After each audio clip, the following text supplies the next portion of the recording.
Hurricane Lee is in the path of many, including us right now. I must apologize. I would have recorded this earlier in the week or in the day if I could have, but then it started to rain earlier this morning, and I'm like, it's going to be just our luck. That's something happens. So for the next 60 minutes or less, I sure hope nothing bad happens weather-wise or power-wise.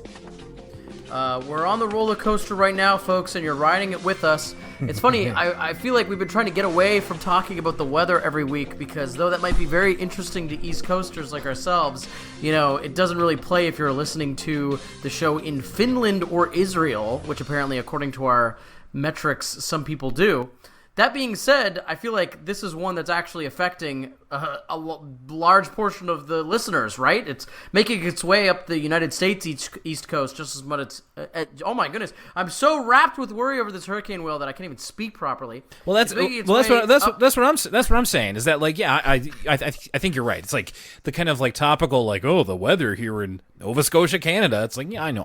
Not a lot of people care about that. It just kind of comes out. With this one, it's, like, actually affecting... like people in America, people who matter, people who listen to the show. People who matter. The listeners, for sure. That's who matters the most. So, yeah, Hurricane Lee, check in safe in the Discord. And let's hope that the power lasts for the next hour. I mean, if let's hope that the power lasts for the entire weekend. I need to take a shower. True. I need to do my laundry. Listen, while we're talking about this, there's pros and cons to everything in life, Will. I was supposed to go on a work trip, as I'm one to do this weekend. Oh, yeah. It's now been canceled due to the inclement weather. Oh. And, I try to not indulge too much in let's say, marathon gaming sessions in my later stages in life. I think, it's not necessarily healthy to be gaming for long periods of time. I like to go outside, be social, see people. But I'm now taking this opportunity of a newfound reined-in weekend to just literally play Baldur's Gate 3 for 48 hours straight. And my hope is that the power lasts for all of that, and it's just going to be the best chill weekend ever. Otherwise, we got to get our provisions, fill up the bathtub, light the candles, all that jazz. Yeah, sounds good to me. Hey, listen, if the power went out, I've got a lot of books that could use some reading, but I don't want that to happen. Like, there's other stuff that I got to do, like record Elwood City Limits, the episodic Arthur podcast. Hi, everybody. It's Will Young and Lucas Mancini, and thank you very much for joining us as we are now at the halfway point of Arthur Season 18. So we are very happy that you're here and hope that you're staying safe. If you are in the path of the hurricane, as you might be listening to this, I guess if you're a patron, if you're on the free feed, this is all hopefully blown over and we're not into Hurricane Mike. Oh, there actually is another one. Wait, what is the other hurricane called? Is there? There's like another one that's like farther out, so it's probably not going to hear us. Oh my God, hit us. I don't know what's going on with me tonight, Will. Okay, Hurricane Lee, Hurricane Matea or something? It's like, what are the hurricanes? I'm going to Google, what are the hurricanes? And maybe that one will hit our other listeners. Who knows? Anyway, we are going to get into that in just a second. I do want to just quickly go over to our mailbag, elwoodcitylimits@gmail.com. We just have a quick one. It's from Anthony about something we talked about on our last episode. Remember, elwoodcitylimits@gmail.com if you want to email us. Anthony says, hello, Lucas and Will. Love the pod. Keep up the good work. I wanted to send this quick email. In your last episode, you two wondered if this was the first time George opened an episode. Lucas assumed no, and is right. George also opened the show in Season 13's When Carl Met George. Now, how did I forget about that one? A list of cold open hosts for most of the series episodes can be found in the Arthur Wiki. Hope this helps. It does, Anthony. Thank you. We will consult that next time, and we appreciate the expertise of our listeners to fill in the gaps where our knowledge runs short. Speaking of our listeners, quickly touch on the patreon.com/ElwoodCityLimits. That is where you can get the latest in our side series. We have the latest episode of ECL Origins, which is all about Beast Wars, or Beasties, depending on where in North America you were. And At the beginning of October, we are going to be doing our next episode of For the Kids, PBS Kids podcast. Now, if you're wondering why it's at the beginning of October and not the end of September, I also put out a notice about there's going to be a bit of schedule change. Schedule change. We're going to be having a few guests on the show as Lucas is going to be doing a bit of traveling. So the next couple of episodes of ECL after this one, we're going to have some guests on, and then we'll be getting to our new For the Kids, a PBS Kids podcast, hopefully, knock on wood, with Lucas safely back in Halifax. And if you are on the Patreon, we want to thank you for your support. We want to thank some people by name, including Stella, Riley Stevens, Shayna Bennett, who I saw recently in person, Rachel Pearson. Thank you to Ursula Cat, to JHC and Kirsten. Thank you to Veronica Tram, Anthony Williams, and RG. Thank you to Katie and Jeffrey Norris. Thank you to Dear Miss Elizabeth, Jack and Jeff L. And we want to say thank you to Ben Spatall and to our newest patron, Purple Stars 2006. Thanks everybody for your support at patreon.com/Elwood City Limits. It really helps. We're talking about this episode of Arthur, smack dab in the middle of season 18 where we are. And of course, we say the episode titles before we talk about them the week before. And this one was called Downton Abbey. Fountain, as in water fountain. And it's just like, okay, well, we know what this is going to be. And pretty much, yeah. So the story here, as explained in the cold open, is that Muffy is apparently going to find out if she is a princess of the legendary Downton Abbey, which is a British... I know it's an abbey, but how would you describe a British abbey? A residence, an estate, a mansion in the country where there's rich people who live at the mansion in the country and they have servants. Mm-hmm. Okay, yeah, no, I like that. I like that. So the whole thing here is that almost from the beginning of the episode, we are getting a full-on parody of the very popular television show Downton Abbey. I haven't written this Downtown Abbey. What a noob I am, huh? That's what I would love to go to is take me to Downtown Abbey. Downtown Abbey. Downtown. So Downton Abbey, and it's complete with a parody of the opening of Downton Abbey. I assume I have never seen an episode of this show. Okay, I was going to ask, Will, what is your experience with Downton Abbey or Downton Abbey the movie? Zero. Absolutely none. I know that Judi Dench is on the show, Dame Judi Dench, excuse me, and I know it's British, and that's it. I guess have a little bit more familiarity with you. I still have not watched a full episode of Downton Abbey from start to finish. Okay. I know that my mom really likes it. It's like a show my mom loves. I know it's about both the rich people that live in an abbey and the servants that serve them. It's you get to see the lifestyles of both people, and there's a lot of melodrama. Kind of soap operatic in that it's someone came back from the war, but it was another person that stole their identity, and people waking up from comas and that kind of thing. Okay. And I know that mid-2000s underground rapper Cool AD sampled the theme song for his song Okay. All right. Which is, he's just rapping over the Downton Abbey theme song. Well, and there's a movie, and I saw the trailer for the movie because I was watching a lot of independent movies at that time when that movie was coming out in theaters, and it seems like they all go on a vacation in the movie.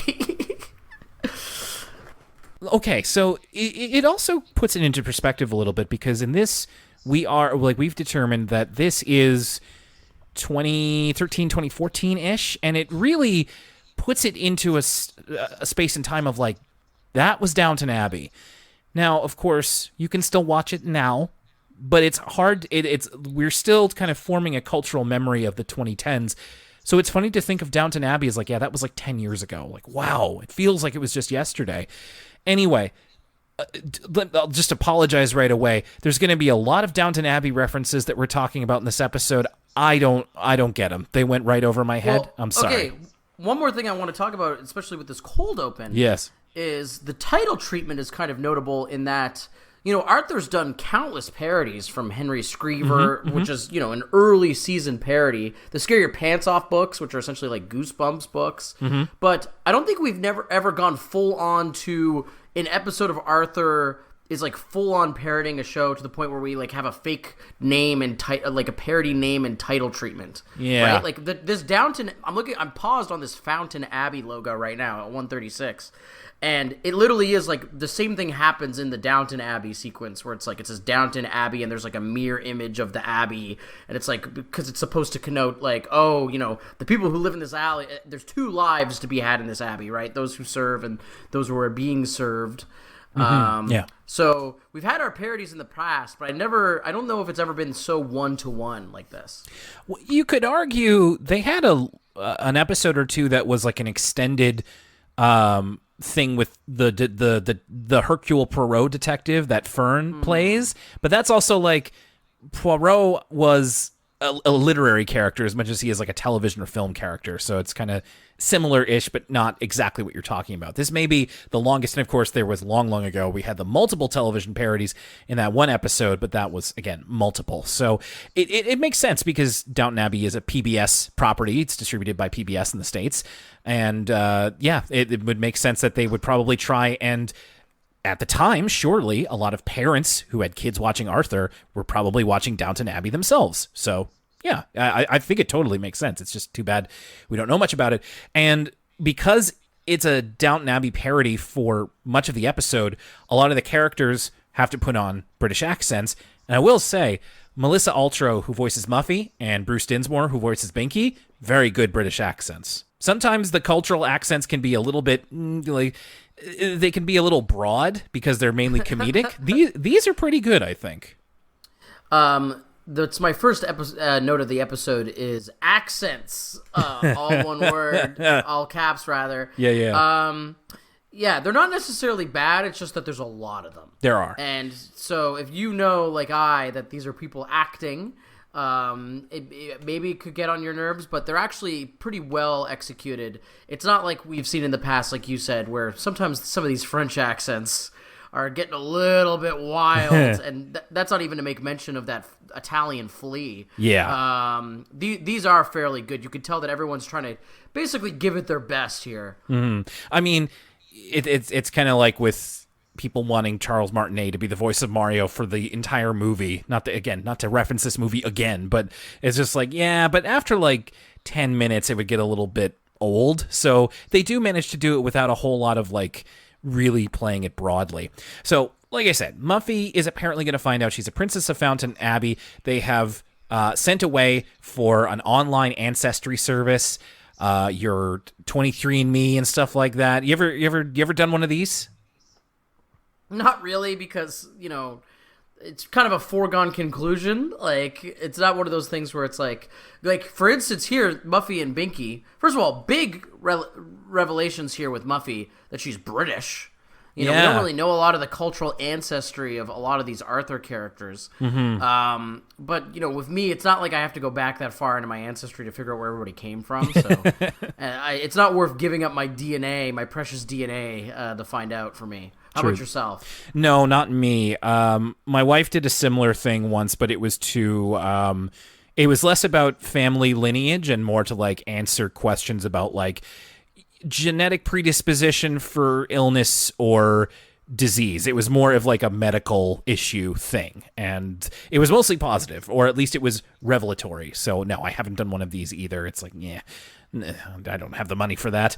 So Muffy invites everyone to what she expects to be her coronation because she believes that she's royalty. But when they look at the results, and Muffy believes she's royalty because she has a picture of her great-great-grandmother, whose name is Mary Alice Miller, outside of the legendary Fountain Abbey. And when they look at the results, she's devastated to discover that Mary Alice Miller was a housemaid of Fountain Abbey.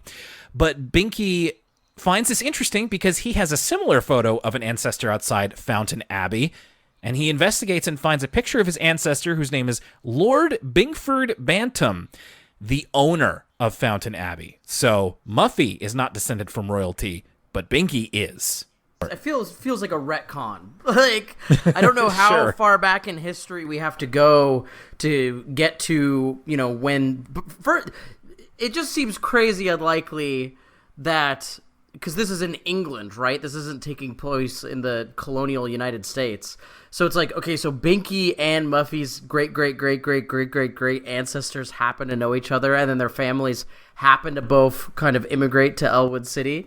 They have to do this to have this kind of B plot, or I guess it's more of the A plot. This is kind of the framing device. The A plot of the Downton Abbey story. But this feels like totally just some late game. Like for us who kind of care about the lore, given that we have to talk about this show every week and have been following Arthur for all these years, this is kind of a huge revelation that Binky's descended from like an aristocrat, a British aristocrat. Well, yeah. But instead, it just feels like something that they made up for this episode that's never going to come back again because they wanted to do a Downton Abbey parody. Well, and they had that thing where Binky had like an ancestor who was in the circus, and I made this point later in my notes, but again, to go with the theme of Arthur remixing its previous episodes, there are elements of this that are present in the season 2 episode Background Blues, which is a Francine episode where she's talking about her grandpa, who was an advisor to Abraham Lincoln, but it also involves Muffy looking into her background as well. She thinks that she could be a princess, but actually the Crosswires were just plain folks. So I'm assuming that Mary Alice Miller is on her mother's side. Like her mother married into the Crosswires, and so the Crosswires were plain folks. But then, well, actually, no, it would be the Crosswires because at the end of the episode, Mary Alice Miller starts the Crosswire fortune. Oh man. Okay, I wasn't even thinking about this when I made notes about it, but you're right. This is getting confusing the more I think about it. All right, so a lot of this episode is from the point of view of Mary Alice Miller. It's Francine reading out some of this diary. Honestly, I don't have a lot to say about this because it's kind of kiddie, comedic Downton Abbey parody, and that's kind of it. So let me just give you the blow by blow here. So Mary Alice Miller was a fairly clumsy maid. She ends up breaking a lot of expensive things in the Fountain Abbey, practically anything she touches, while Lord Binkford Bantam, Binky's ancestor, was a very lonely man. So Mary Alice helps Lord Bantam with his juggling act. At first, he just has one single bowling pin, and then she suggests juggling more bowling pins and on the back of a horse. And she hopes to be able to help Fountain Abbey out of its dire financial straits. The other major character in the Fountain Abbey, I think I said Downton Abbey there, we're going to keep doing that, sorry. I think the other major character in the Fountain Abbey parts is DW, who, if I'm not mistaken, she's playing the Dame Judi Dench part. Like, I think that's her character, right? She's like the grandmother, mother figure of Downton Abbey. We're getting out of my we're getting deeply out of my Downton Abbey knowledge. We might have to lean on the listeners a little bit this week to give us that level of insight. Yeah, I'm not sure, but it makes sense. Okay, and I was also guessing by what she's wearing. Like, I think I've seen Judi Dench wear that stuff before in like promos and stuff. Anyway, she is the head of the house. Mary Alice Miller is framed by Ms. O'Brien, who is Francine in a Scottish accent, and forced to leave because Ms. O'Brien gives her a birthday gift of earrings that it turns out belongs to TW's character. And on her way out, they manage to clear up the confusion, and Mary Alice Miller becomes the Abbey's business manager because she suggests that a circus be built on the land. There is like part of the Fountain Abbey land that they want to sell, and so they end up selling it to a circus, and DW and Mary Alice Miller make a bunch of money, and the kids in real time find an old article about Mary Alice Miller in the library.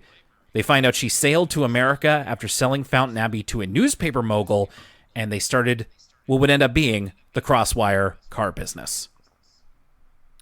I will say again, this is like only based off me half seeing episodes of Downton Abbey, like walking by while my mom was watching it and I'm doing the laundry or something.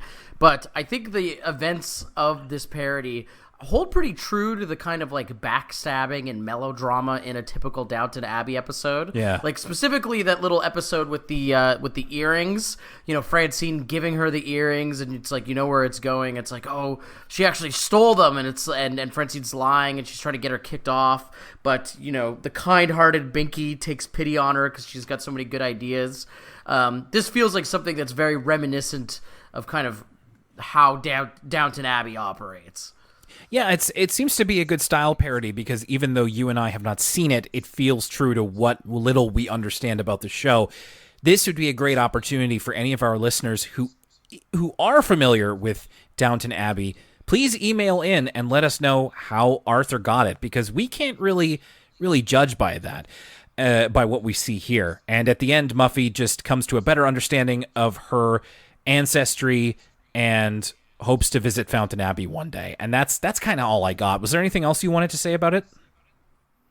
No, just that something that this episode has very much in common with the other episodes you mentioned at the top is that I like when Arthur kind of shows the value of old school research, of going to the library and busting out the microfiche, the microfiche rather. Sorry, not if it was The Departed, it would be microprocesses. No, the microfiche. We've had a couple episodes now, and everybody, even people who don't watch Arthur, will. Whenever I tell them I have an Arthur podcast, they're always talking about having fun isn't hard if you got a library card. Yeah, and everybody knows the value of the public library in terms of you can get free books there. But Arthur has lately been talking a lot about, the research capabilities of the library. And to this day, if you want to do really good, solid research, you go to a librarian, they show you through the archive, and you can look at that microfiche and check out old newspapers, which is really how it's done. And so I like that Arthur keeps bringing that element back. It's not just taking up books at the public library. Soon we got to have an episode where they play like a PS4 because I think libraries have PS4s now. Go to the library and play Roblox on the computer. Yeah, really. And now a word from us kids. And now a word from us kids. This is Joe and his first grade class talking about their legacy, which is related to this first story here. They're making these little legacy books. So they have like drawings and family pictures of their history and how they want their children to remember them. Kind of a heavy topic for 6-year-olds. Maybe not heavy, but heady. Like there's a lot to think about. The phrasing is what's heady about it. Like I wrote down the same thing, Will. To hear a 6-year-old be like, "What is my legacy gonna be?" Like I'm used to 6-year-olds being like, "What am I gonna be when I grow up? A firefighter, race car driver, whatever." But to think about to think about what will outlive you about your reputation. That's quite the subject for someone who can not tie their shoes. Yeah, it's a neat little exercise, and it does actually relate to the story. Sometimes they're not guaranteed to do that. I will say there was one cute little thing that one of them said. They were talking about their great-grandmother, and he said, "I never met my great-grandmother, but I love her very much." Oh, that's really nice. Supporting this podcast is how it keeps going, and it's very easy to do. So here's how you can do that. If you're listening to this show and want to get the full back catalog of Elwood City Limits and all of its sister shows and offshoots, you can listen on Apple Podcasts, Spotify, Google, and even more services. You can also go to our YouTube page, youtube.com/Elwood City Limits for the full back catalog. If we aren't on a service you use, please let us know. You can interact with us on social media. We're on Twitter @ECL Podcast, Instagram @Elwood City Limits, and twitch.tv/Elwood City Limits Pod for our occasional streams. We're also on Facebook and Tumblr. Feel free to reach out to us on social media, or you can email us, and your email might be read on the show, elwoodcitylimits@gmail.com. Finally, for exclusive content including entire side series like For the Kids, a PBS Kids podcast, and ECL Origins, subscribe to us for as little as $1 a month at patreon.com/Elwood City Limits. That's all for now. Thanks a lot for listening, and now back to the show. And now back to Arthur. And the pair for this one is called Arthur, calls it. And in the cold open, Lucas, you have to sometimes learn to trust your instincts, especially if you're Bitsy Baxter trying to use a new GPS to get to a new bookstore, but instead you get led into a river. This is I felt kind of seen here. You know what? I'm actually guilty of this. This is a real bad trait of mine, is that I have a terrible sense of direction, Will. Okay. And it's not even so much that I have a bad sense of direction. It's just I don't like to concern myself with having to be aware of where I am and where I'm going. So just using pure the Google Map. vibes wayfinding.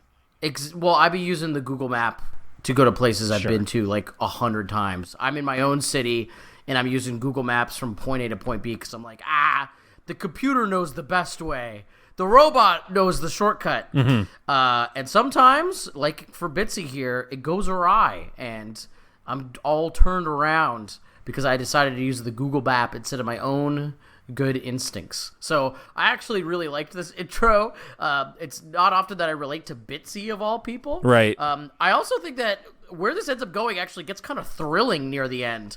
Like when Bitsy realizes she's running out of road and she's gonna jump the river. I was like, whoa, this gets like it gets pretty precarious. There's a almost like Smokey and the Bandit-esque stunt with Bitsy. The car I don't even think makes the jump over the river. There's air and then it bounces off the river to the other side. And then the big payoff is she goes, why don't we have a picnic instead because we're in the middle of nowhere. Which, by the way, how can you have a picnic? You got to plan for a picnic if you don't have the stuff. Yeah, she didn't bring she didn't bring food with her. I also thought that, so I actually have a pretty decent sense of direction. It's street names I have a problem with, but with this GPS, on top of everything else that happens, it's a sassy GPS. Now I don't know I don't know if you can get GPS. Obviously, I had a family member who got a Billy Connolly GPS, so it said everything in Scottish, in a Scottish accent, I should say. But I don't know if you can get ones that are openly hostile to you. So Bitsy misses a turn, and the GPS says, "Back up and turn right, like I told you." I'm like, oh, okay. At this point, there's got to be GPSs that insult you, I'm sure. And that's just what the ones in the Tesla sounds like. But I don't know if it's really this picky, and I also don't know exactly who that's for. To be ridiculed in your own car, but it's not for me to know. So trusting your instincts. The actual story about this has to do with Arthur and his baseball team. Mr. Ratburn is the umpire in the game, but he has to be replaced last minute. He gets a call from his mother, who has his History of Puppetry DVDs that have come in, which...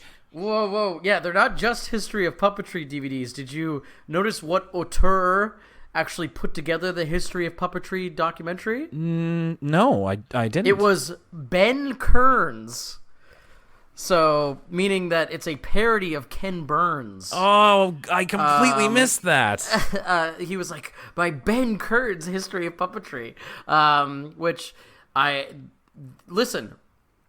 It made me I want to see Ben Kearns on an episode of Arthur. I feel like that's so within kind of the genre of guests we have when they're not a big celebrity like Matt Damon, but they're just a PBS person, jazz musicians, architects, that kind of thing. Yeah. Would it be great to have Ben, or now I don't even know which one's the real one, Ken Burns on Arthur talking about the Civil War or jazz, Give him little animal ears on that ridiculous hair of his. I don't know if you've ever seen Ken Burns' hair, but he's got Justin Bieber hair. Okay.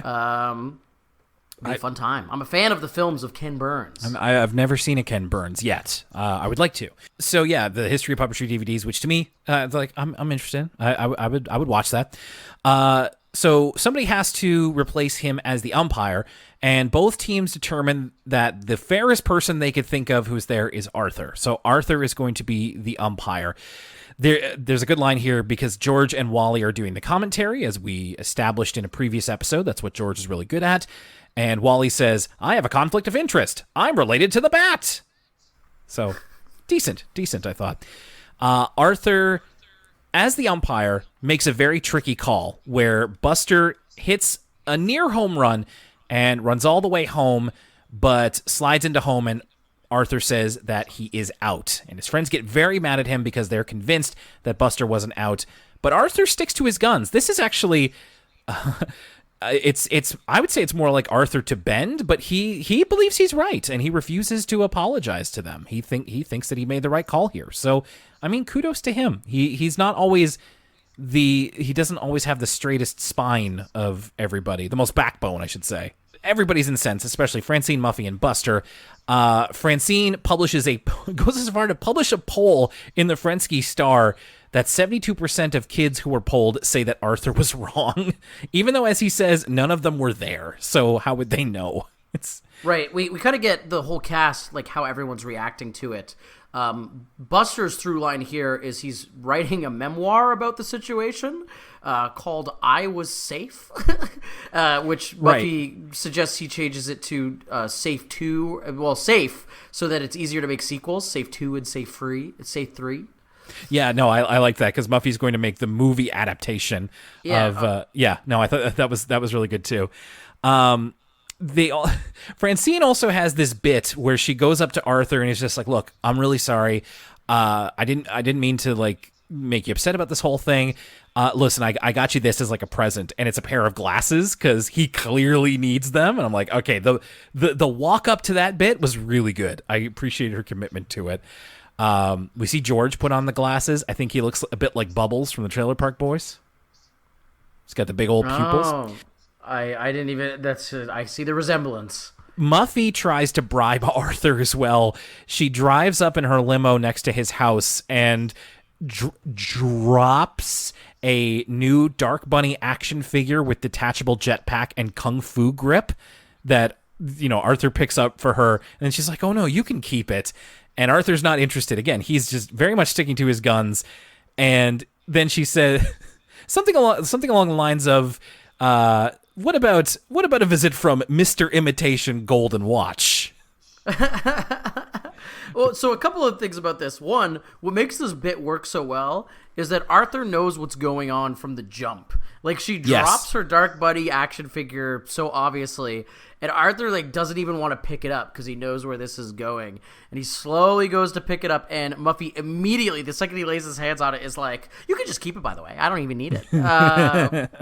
Yeah, and again, Arthur's sticking to his guns, but it's getting harder and harder because there's being pressure put on him to just admit that he was wrong, but he doesn't think he's wrong.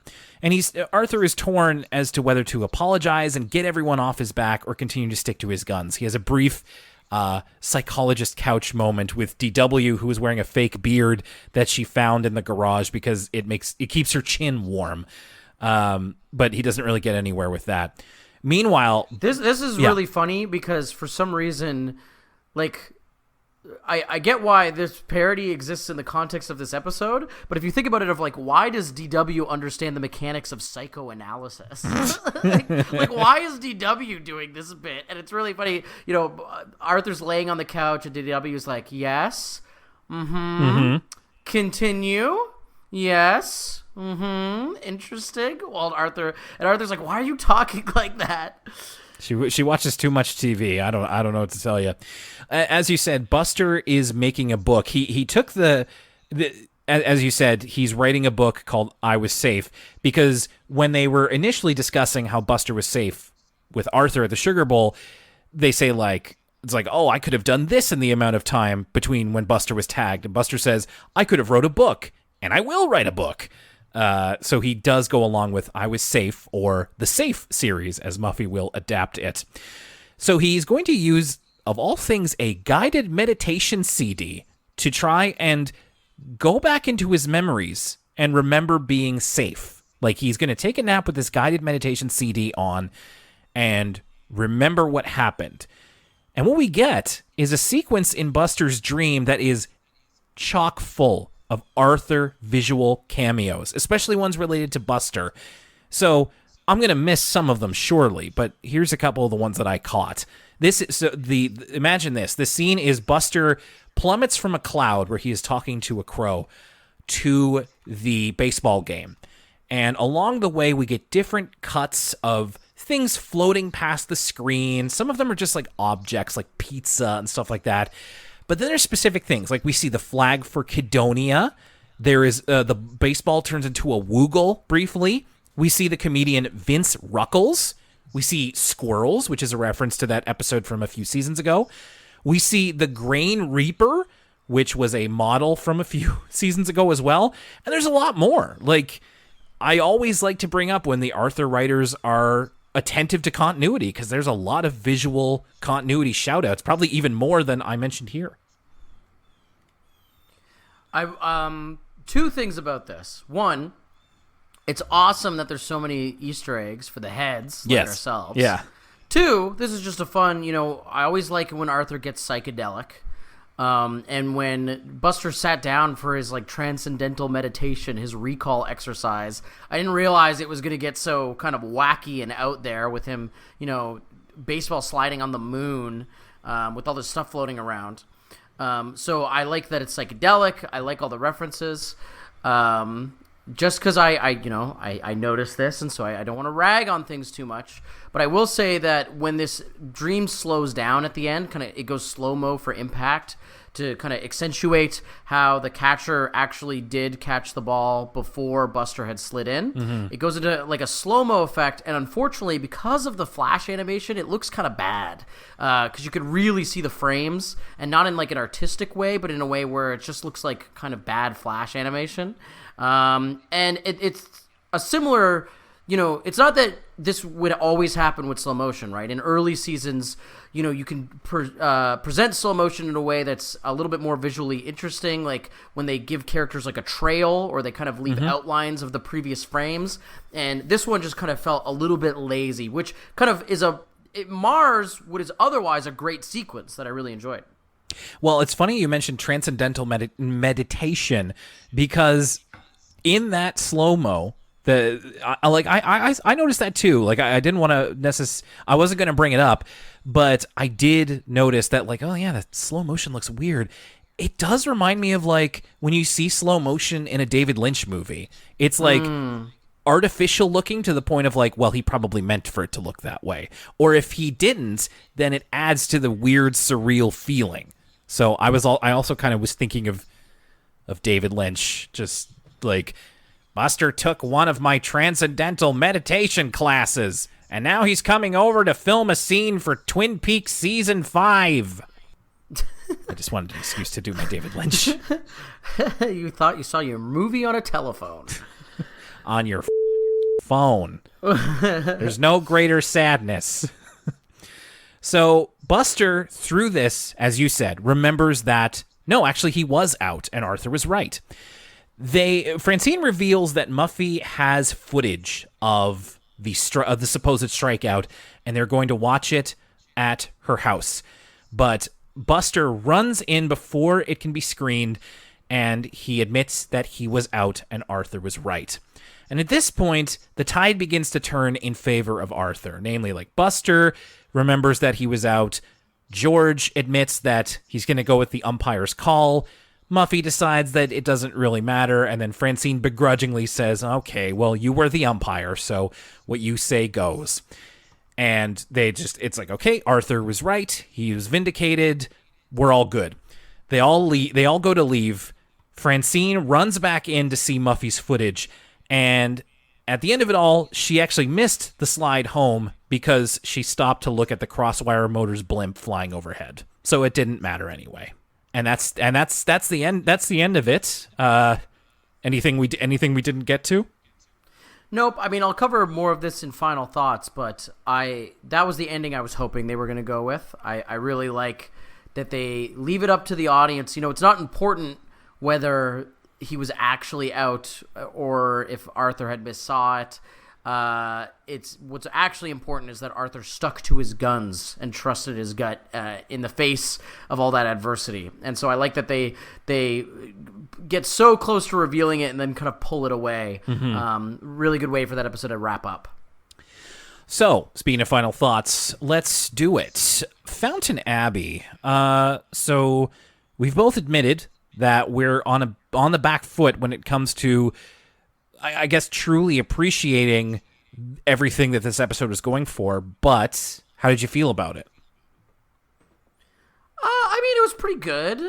There was The humor, I think, worked for me in this one, especially kind of DW is really funny as this like incredulous aristocrat.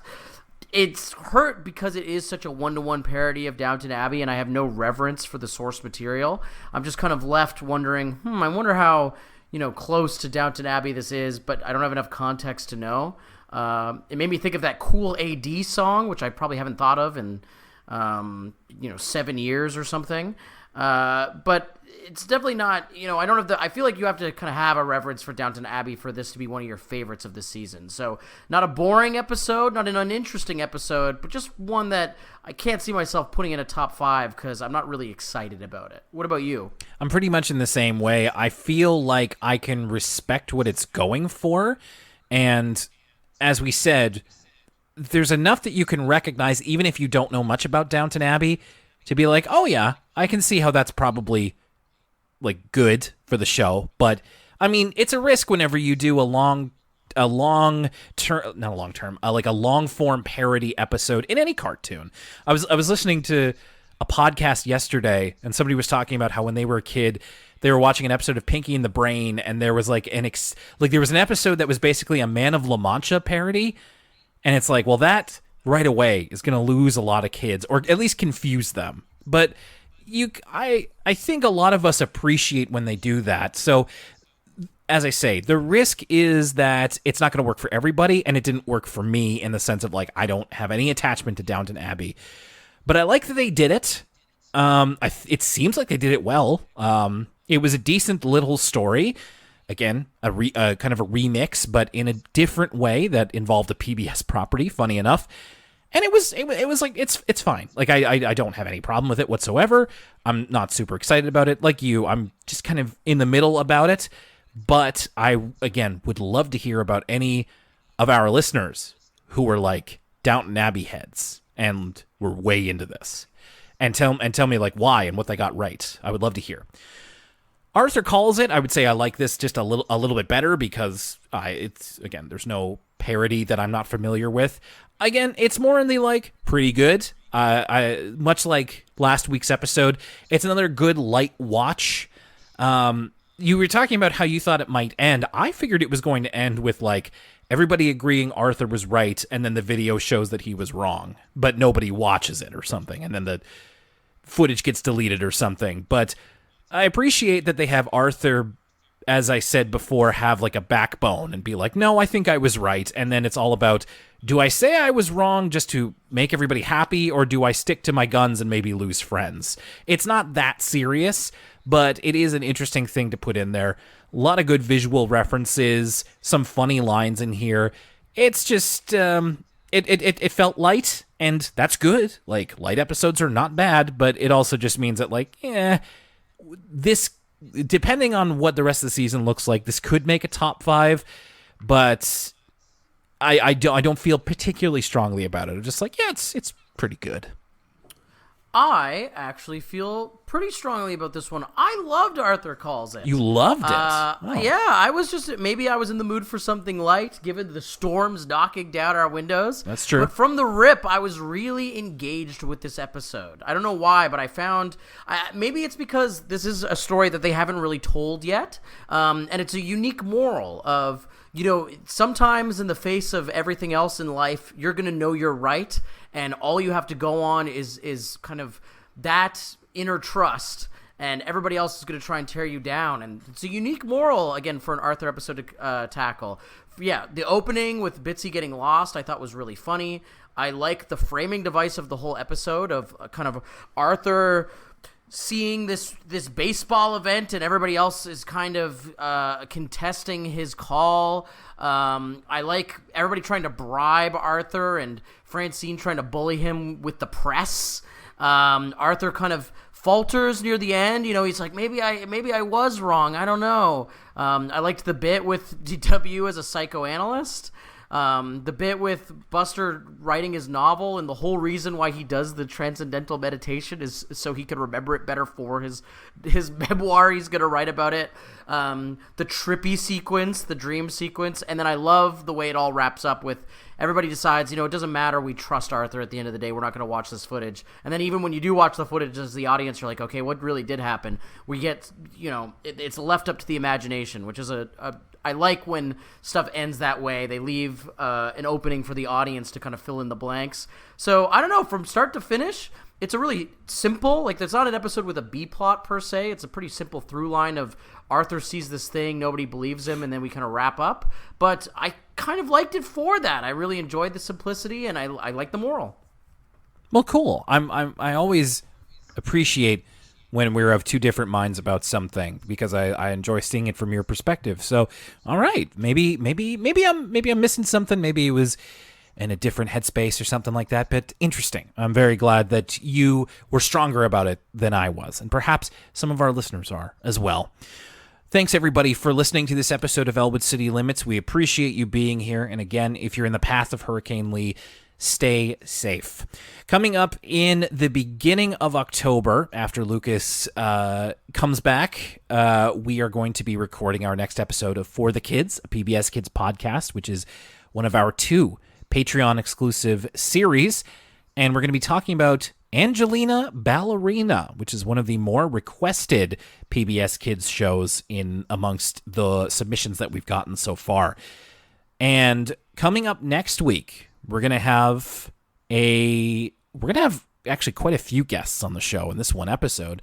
I figured it was a good idea. I've talked about this on the social media before, and on the Discord as well, which is another perk of being a patron at patreon.com/Elwood City Limits, that I have been on a show called The Wheel of Scoob a couple of times. It's a great time.